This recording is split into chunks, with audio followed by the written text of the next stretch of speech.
თქვენს წინაშეა ახამიქიაშვილისა და ნიკოლოზ სულუკიძის ინტელექტუალური სამშაბათი.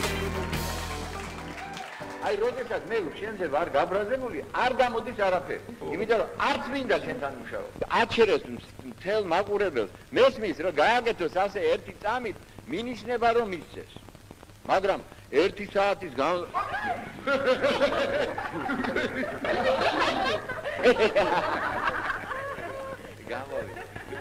ამაში ესა. აი, თავარი ეს კი არა, თავარი არის ის რატომ იბადება ეს ის? რატო დაიბადა მონოლოგი? რატომ თქვა რომ მე ვერ ვიტანო ფარისევლობას, მე არ შემიძლია აქ ცხოვრებაო, მე უნდა მოვკვდე ფაქტიურად ამას ამბობ. საიდან? რატომ? იმიტომ რომ არ მისცეს საშუალება ამ კახბებს ან ყოფილიყო, ან რაღაცა სხვა, ალბათ სხვანაირი ხაზით უნდა იყოს განვითარებული ეს მოქმედება, რომ მე ის როგორც კოდა, როგორც ფინალი, როგორც ვირგვინი ბოლოს უნდა დაიბადოს. ალბათ ძალიან ბევრს გეცნოთ ხმა, ანუ ავტორი ამ ხმისა ბატონი მიხეილ თუმანიშვილი, სრულიად გამოჩენილი, განსხვავებული ქართველი თეატრალური ხელოვანი, რეჟისორი, პედაგოგი და ადამიანი, რომელმაც 45 წლის წინ ახალი სივრცე ჩამოყალიბა, სადაც საოცარი პროცესები დაიწყო და ამ სივრცეს უკვე მრავალი წელია ქვია კინო მსახიობთა თეატრი. და ახლა გამოიცა ძალიან კარგი გამოცემა, ძალიან საინტერესო თუმანიშვილის კინო მსახიობთა თეატრი 45 ჩვენ ამ გამოცემაზე გვექნება საუბარი, ჩვენი სტუმრები გახლავთ კინო მსახიობთა თეატრის სამხატვრო ხელმძღვანელი რეჟისორი ივანე ხუციშვილი და თეატრის ერთ-ერთი დამაარსებელი. ნუ მე ესე ვიტყოდი, მაინც როგორც ამ პროცესის წევრი, მე ჩემი შეფასება ეს იქნებოდა მსახიობი, რეჟისორი ქალბატონი რუსუდან ბოლკვაძე საღამოშვიდობისა მოგესალმებით და მადლობა სტუმრობისათვის. აი ხალბატონი ვიშასხმოს უსმენდით, არაერთხელ მოგისმენია და რაღაცა ცოტა ხანმეც გვამოგზავნე საოცარ სამყაროში, რასაც თეატრი და თეატრში კიდე უშუალოდ ბატონი მიშას სამყაროში. ხო, რაღაც რამდენი ვსწოთ მიხვდებოდი. ვანო, მოდი თქვენი დავიწყებ. გამოცემა ძალიან საინტერესო. ბატონ მიშაზე ჩვენ არაერთი გამოცემა მოგვისმენია, არაერთი წერილი მოგვისმენია, მაგრამ თეატრზე ანუ ამ სახით მე მგონი პირველი ესეთი გამოცემა, ხო? მოდი წარგვიდგინეთ თავად. თან სულ ახალია გახსნილიც არ არის. აი და თქვენ შევწინეთ და მე თან საჩუქრად გადმოგცემთ პირადად. ბატონ მიხეილ თუმანიშვილზე და მის დანატოვარზე, ასე ვთქვათ, უამრავი წიგნი არის გამოცემული მის ნაშრომებზე, პირადად მის სიცოცხლეშიც თვითონ მას გამოუცია წიგნი და ერთადერთი პრემია აქვს მიღებული ცხოვრებაში, მარჯანიშვილის პრემია და ეს არა სპექტაკლში, არამედ წიგნში. კი ბატონო. ხო, და ახლა აი თქვენ 45 წელი ახსენეთ, ეს 45 წლიანი ისტორიაზეა საუბარი ამ წიგნში, მაგრამ საერთოდ უკვე 57 წელია თუმანიშვილის თეატრი არსებობს და შეუძლია ესე იგი 47 წლის წინ დაარსდა თეატრი. კი ბატონო, 47 წლის წინ დაარსდა ოფიციალურად, კი ბატონო. და აი მომეცით ბატონო, ანუ ეს პირველი ტომი არის ფერადი ყდით, ასე ვთქვათ. მაღალი ძალიან მაღალი პოლიგრაფიული გამოცემაა. კი, ნამდვილად გამოცემა სეზანში დაიბეჭდა და მე პირველი ტომი არის პრაქტიკულად ეძღვნება მიხეილ თუმანიშვილის პერიოდს ამ თეატრში, ხოლო აი მეორე არის ცოტა შავთეთრი, როცა მიშას მერე პერიოდს შემდეგ პერიოდს, მაგრამ ფოკუსში მაინც არის ფერადი. და ეს რამდენი კითხოს ბადებს ხედავთ, კითხოს ნიშანს, რომ საკმაოდ ესეთი მნიშვნელოვანი კონცეფციითაა გამოცემული წიგნი თავისთავად, იმიტომ რომ პირველ რიგში მიხეილ თუმანიშვილის თეატრია ძალიან მნიშვნელოვან კონცეფციაზე დაყრდნობით თავის დროზე შექმნილი და ვფიქრობ, რომ ერთ-ერთი კონცეპტუალური თეატრია დღესაც, იმიტომ რომ მიხეილ თუმანიშვილი რაფასეულობასაც ატარებდა თავის დროზე, დღეს თუ რომელიმე თეატრს აქვს შენარჩუნებული, ასე ვთქვათ, რომ მსახიობი არის მთავარი სცენაზე და არა რეჟისორული ფორმები და გადაწყვეტები, ხო? მე ვფიქრობ, რომ ეს თეატრი დღესაც როგორც შეუძლია, რა თქმა უნდა, ინარჩუნებს ამ ფასეულობას და ამ ფასეულობის სათავეში დგანან ის ადამიანები, ვინც თუმანიშვილის გვერდზე ამ ყველაფერს ქმნიდნენ და ერთ-ერთი წარმომადგენელი ქალბატონი რუსუდანი აგერ არის. აბსოლუტურად ვეთანხმები ვანოს ამ პასაჟში და მეც დამარსებელში ეს ვიგულისხმობ, რომ თქვენ ერთ-ერთი მათგანი ხართ პირველივე წუთებიდან, აი ხარ და მეორე წელიწადს თეატრის ოფიციალურად და დაბადების მეორე წელიწად შეუერთდით. და აი რა პროცესი იყო და რაც ვანომ თქვა, რის გამოც ეს ციგნი გამოიცა, რის გამოც აი თუმანიშვილის თეატრს უწოდებენ, თუმანიშვილის არ როგორც დავუშვათ სახელის, აი თუმანიშვილი ცალკე მისი დაარსება. რა არის ამ თუმანიშვილის თეატრის უნიკალურობა? თქვენთვის რა იყო და რა არის? პირველ რიგში აი ალბათ სახელი ხო თავისთავად შინაარსს განსაზღვრავს რა. ნებისმიერ მოვლენას, ნებისმიერ ნივთს და რა ვიცი, ყველაფერს სახელი ერქმევა თავის შინაარსიდან გამომდინარე და თავიდან თვითონ თუმანიშვილმა ამას თავისი პრინციპიდან გამომდინარე ამ თეატრს დაარქვა სახელოსნო. ეს თუმანიშვილის სახელი ჩვენ თვითონ დავირქვით მისი გარდაცვალების შემდეგ, რაც ნიშნავდა იმას, რომ ჩვენ ვაგრძელებთ იმ გზას მისი სახელით ვაგრძელებთ იმ გზას, რაც თვითონ დასახადა. გზა კი არის ის, რომ ეს იყო მუდმივი ძიების და ესეთი თამაშის, ბავშვური თამაშის თუ აღმოჩენების თუ რაღაცა აი რაღაცა უცნაურ სამყაროში, რასაც ქვია თეატრი და შემოქმედება, აი აქ ხეტიალის და ძიებების და გაუთავებელი ძიების და შრომის და რაღაცას მიღწევის და გადაფასების და ახალი გზების ძიების სამყარო. და იმიტომაც დაარქვა თვითონ ამას დაარქვა მსგავსი პრეცედენტი იცით არსებობდა ყოფილი საბჭოთა კავშირის ტერიტორიაზე, რომ კინომსახიობთა თეატრი. ეს კინომსახიობთა თეატრიც უკვე მერე დაერქვა. მისივე სიცოცხლეში, მაგრამ მერე, როდესაც ის უკვე ცოტა გავიზარდეთ და ცოტა ეს უკვე მე მახსოვს, მაგრამ მე როცა მივედი, მაშინ ჯერ კიდე ერქვა კინოსტუდიასთან არსებული, ქართულ ფილმთან არსებული თეატრალური სახელოსნო. აი ეს თეატრალური სახელოსნო ზუსტად ამას გულისხმობდა, რომ იქ ადამიანები თამაშობენ, ერთობიან, ეძებენ, ეს დიდი ოსტატი თავის ახალგაზრდა მეგობრებთან ერთად ეძებს, ერთობა, თამაშობს. ჩემთვის საერთოდ თუმანიშვილი ჩემთვის ესეთ წარმოსახვაში და მთელი მისი შემოქმედება და თვითონ მისი პიროვნება არის დიდი ბავშვი, რომელიც თამაშობს. და ეს თამაში იყო მისი სტიქია რა და ისიც სულ ამახსენდება აი ფილმი როა ცნობილი ტომ ჰენქსი როა პატარა ბიჭი როა და უცებ დიდი ადამიანის ხეულში რო აღმოჩნდება. სულ ეგ მგონია რა, რომ ეს თუმანიშვილი იყო. ის იყო პატარა ბავშვი, აი ყველა მის საქციელში, თუნდაც მისი ესეთი ბავშვური გატაცება ამ პიტერ პენით და აი ჯადოსნური სამყაროთი და პატარა უფლისწული და რაღაცით ისე თამაშობდა ყველა მისი სპექტაკლი, ყველა მისი წიგნი.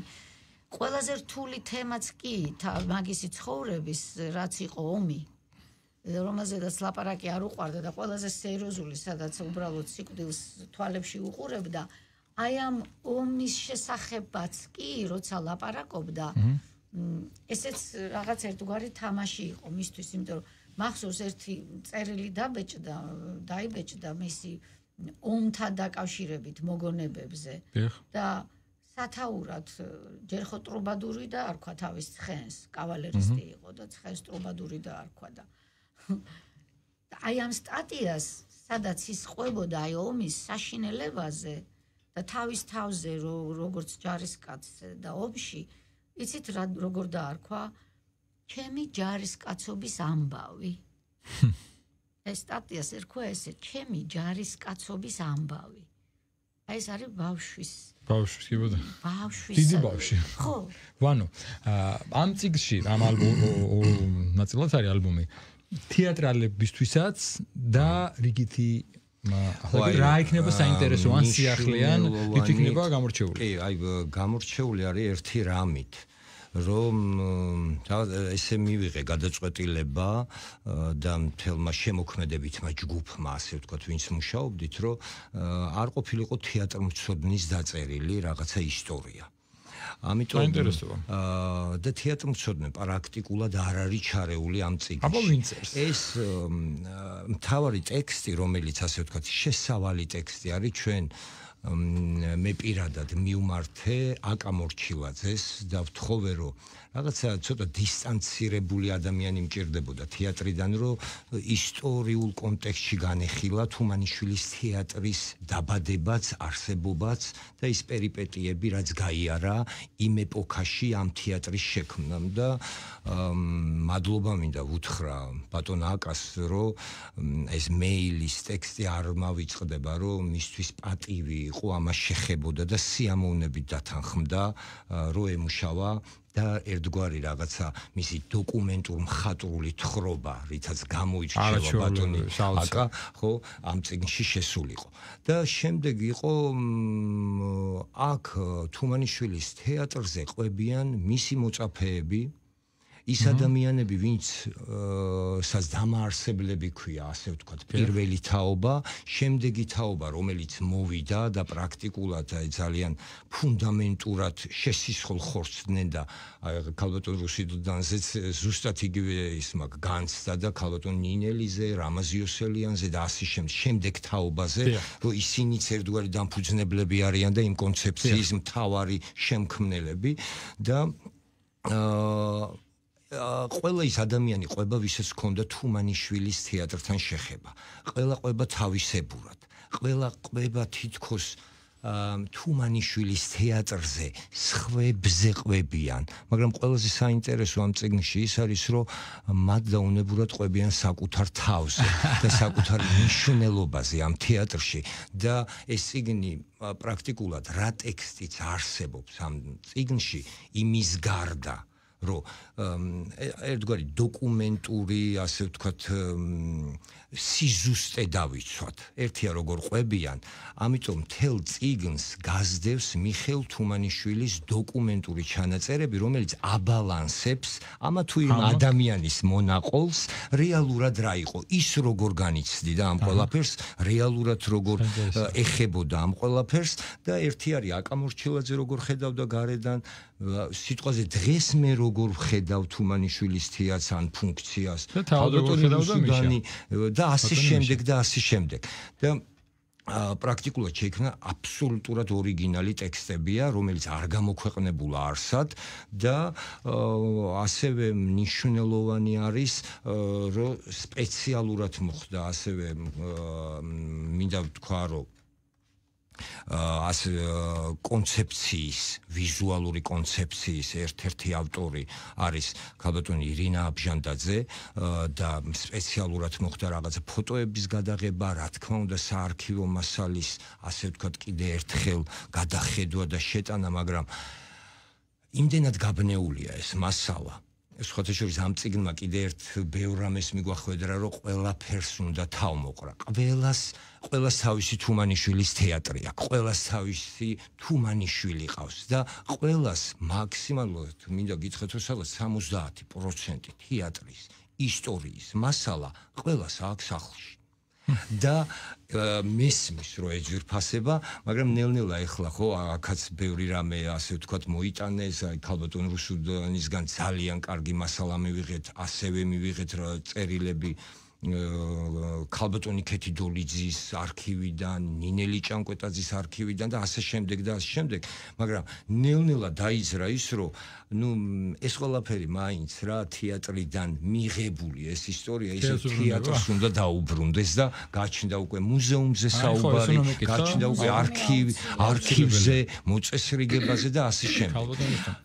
ვანო შენთან გავაგზავნოთ. კარგი რამ ახსენა, ვანო კონცეფციაზე, რომ ყველა წერს თავის შეხედულებას, როგორი იყო თუმანიშვილის თეატრი და ჩამოთვალა თქვენს ხედავთ. აი, თქვენთვის როგორი იყო და არის თუმანიშვილის თეატრი?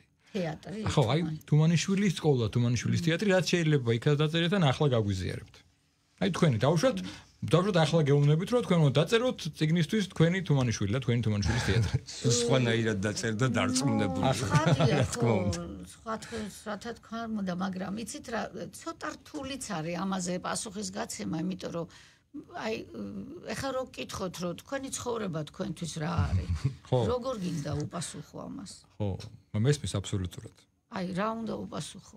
მე ჩემი ცხოვრება მთლიანად თავიდან ბოლომდე გატარებული მაქვს აქ ჩემი მთელი შეგნებული ნაწილი და უდიდესი ნაწილი ჩემი ცხოვრების და აქ ყველაფერი არის ერთად, როგორც ყველა თეატრში, როგორც ყველა ოჯახში, როგორც ამ თეატრს ეს თეატრი ჩემთვის მეგობრების წრეც არის, ოჯახიც არის, ორგანიზაციაც კი გახდა, რაც ყველაზე მეტად მიუღებელი იყო ჩვენთვის, იმიტომ ძალიან დიდხანს გვიჭირდა იმის გაგება, უკაცრად.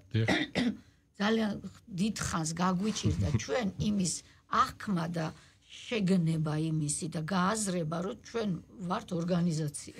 უბრალოდ სახელმწიფო ორგანიზაცია. დღესაც მიწევს ამის მტკიცება. დღეს მიწევს ამის მტკიცება და იმიტომ რომ ეს არ იყო არასოდეს. ჯერ ერთი თავის დროზე იმდენი ხანი ვიყავით ერთად, რომ ორგანიზაცია იურიდიულად არ ვარსებობდით. ჩვენ იურიდიულად არ ვარსებობდით. ეს იყო კინოსტუდიის ერთ-ერთი რაღაცა ეს ბატონ მიშას ასე მიცეს შენობა და უთხრეს შენ შემოგევლე და დაჯიქი და რაც აკეთეთ რა ითამაშე შვილო თქვენს თამაშობთ შენ შვილო ითამაშე შენ სათამაშოები შენ კუბიკები ვიღაცა მეგობრები და ბაღში ბავშვს რომ მიიყვანენ და ოთახში რომ შეიყვანენ და დაიჭი და გააერთე აი ეგ იყო და დააძგა ტიპმა და ითამაშა რა ხო გაერთო ერთი მაგრად გაერთო და ეძებდა იქ რაღაცებს და ეს გართობა მე გავიზარდეთ მე გვითხრესო ეხლა მოდი ეხა თეატრს დაგარქვევთ კაი დაგვარქვეს ეს თეატრი მაგრამ ჩვენ ხო ის ბავშვები დავჭით ისე ვარ მე გვეუბნებია რომ ეს ორგანიზაცია ეხლა დირექტორი უნდა ყავდეს ის უნდა ყავდეს ეს უნდა ყავდეს გეგმა რამე არაფერი არ ქონდა არც გეგმა არ ქონდა რო არსებობდა რაღაცა რო აი მაგალითად უნდა საბჭოთა იმ პერიოდში უნდა ყოფილიყო რაღაცა სპექტაკლები კოლექტივზე ან ლენინზე ან რაღაცა არანაირი არ გქონდა არაფერი კოლექტივზე რო დგავდნენ იძულებით სპექტაკლებს ჩვენ ამ დროს ბნელ ოთახში დგავდით და რა ვიცი კიდე რაღაცას კიდევ კაი ახლა ისეთ ეპოქაში ვარ და პერიოდში ვარ კი არის სახელმწიფო თეატრი მაგრამ ეს მითითებები არა ეგ რა თქმა უნდა სახელმწიფოებრიობა მაგას არ ნიშნავს ერთ-ერთ მაგალითად ვამბობ ამას რა თქმა უნდა არა სახელმწიფო იძლება კი არა მე გულისხმობ აი ორგანიზაცია როცა გეგმა გაქვს როცა გაქვს აი თქვენ ამაზე არ ფიქრობთ მაშინ გეგმა რის გავდმენ 2 წელი 3 წელი სპექტაკლებიც არ გქონდა დავდგებოდი და თამაშობდი. პროცესი იყო რა. აი თამაშობდი და მოუნდებოდა და ჩათვლიდა რომ მოდი ვაჩვენოთ ეს ნათესავებს. კაი, მოდი ვაჩვენოთ და ვაჩვენებდით. არ მოუნდებოდა, არ ვაჩვენებდით. თქვენთვის თამაშობდი. ეხლა ჩვენთვის ვითამაშოთ. მოდი ეხლა ბებიებისთვის ვითამაშოთ, ხვალ ბაბუებისთვის. აი ეგრე ვიყავით და ეხლა როგორ გითხრათ რა არის ჩემთვის აი ეგ არის რა ყველაფერი მე მგონი ათქომია ძალიან კარგად რაც არის კი ნამდვილად ვანო შეგაწყვეტინე აზრი ბოდიში არა ეხლა სახელმწიფო თეატრზე და სახელმწიფოზე იყო საუბარი და მინდა აქვე ძალიან დიდი მადლობა უთხრა კულტურის სამინისტროს ამ პროექტის ფინანსური გვერდში დგომისთვის ძალიან 2 წელი პრაქტიკულად ვაკეთებდით და პრაქტიკულად მინდა აქვე თქვა არასოდეს არ გადამიხდია მადლობა და ვისარგებლო და უთხრა ქალბატონ თეაწულუკიანს მადლობა იმისთვის რომ მართლა მისი იდეა იყო როგორც კი გავაჟღერ და მისი პატრონაჟით დაიწყო ეს ყველაფერი და უკვე ახალი მინისტრის ხელში მოხდა ასე ვთქვათ პრეზენტაცია ამ წიგნის ესწრებოდა თიკა როგორც ვიცი ხო ესწრებოდა ქალბატონი თიკა და მადლობა მინდა უთხრა სამინისტროს ამ კუთხით ძალიან დიდი მადლობა უნდა უთხრა აი როგორც აკამორჩილაძეზე ვთქვი ხო აკა კარგი შენაძენი იქნება არის ორენოვანი ქართული ინგლისური და ასევე აი მინდოდა რომ საუკეთესო ადამიანების ხელში ყოფილიყო ეს თუმანიშვილის თეატრი, ასე ვთქვათ, გარე ხალხიდან გამომდინარე, ვისაც შევკრებდი და თარგმანი ვთხოვე ქალბატონ მაია ყიასაშვილს და აი მას ეს წერილიც მახსოვს, რომ აი ვგრძნობდი როგორ აუჩუყდა გული, ისეთი წერილი მომწერა, რომ ჯერ მამა ჩემიდან დაწყებული დამოკიდებულება ბატონ მიხეილ თუმანიშვილთან და შემდეგ მე როგორ მახსოვს ბატონ მიხეილ თუმანიშვილი და აი რო ჩათვალეთო და რო გაგახსენდითო სიამოვნებით თარგმნიო და აი მართლა ძალიან დიდი შრომა გაწია რომ ეს ტექსტი თარგმნილიყო ამისთვის აი ძალიან დიდი მადლობა უნდა უთხრა მას და მინდა ყველა იმ ადამიანს უთხრა მადლობა პრაქტიკულად მთელ თეატრს, იმიტომ რომ ყველა იყო ჩართული, იმიტომ რომ ყველას ინტერვიუა, ყველას მასალა გამოყენებული, რამდენადაც შეიძლებოდა, იმიტომ რომ კიდე ერთხელ ვამბობ, ერთი მომენტი ისიც ვთქვი, რომ წიგნი რო გამოვა, მართლა არ ქონდა ნანახი. მართლა ყველამ ერთად პრეზენტაციაზე 6 თებერვალს მიხეილ თუმანიშვილი დაბადების დღეზე მოხდა ამ წიგნის პრეზენტაცია 104 წლის გახდებოდა ბატონი მიშა თუმანიშვილი და 5 საათზე ამის პრეზენტაცია იყო და როგორც სავიზიტო ბარათი 8 საათზე მისი დასი პირდაპირ ვიტყვი რა პირადად მისი დასი ბაკულას ღორებს თამაშობდა 47 წელია უკვე და აი ამითი გაიხსნა ასე ვთქვათ რა ორთვიანი დიდი პაუზის შემდეგ იმ პერიპეტიების შემდეგ რის გამოც ვიყავით გაჩერებულები და კარგად დაემთხვა რომ წიგნი დაიმით. მადლობა. დიდი მადლობა მინდა გადაგიხადოთ სტუმრობისთვის. გისურვებთ წარმატება თქვენთიაც დარწმუნებული ვასე იქნება და მადლობა საჩუქრისთვის. მადლობა ჩვენთან მოხდა წარგინება. აი მეორე ტომსაც ეს ორივე ტომი ჩვენთან ფერადი და შავთეთ ფერადი ჩემთანაც ძალიან მნიშვნელოვანი მაინც ყველაფერი ფერადი. რა თქმა უნდა. დიდი მადლობა მე სვენელს შევახსენებ კინომსახიობთა თეატრის სამხატვრო ხელმძღვანელი რეჟისორი ივანე ხუთიშვილი და რეჟისორი და მსახიობი ქალბატონ რუსტელ ბუქვაძე იყვნენ ჩვენი სტუმრები. ვსაუბრობდით ახალ გამოცემაზე კინომსახიობთა თეატრი 45 მალე დაგიბრუნდებით და გველოდეთ.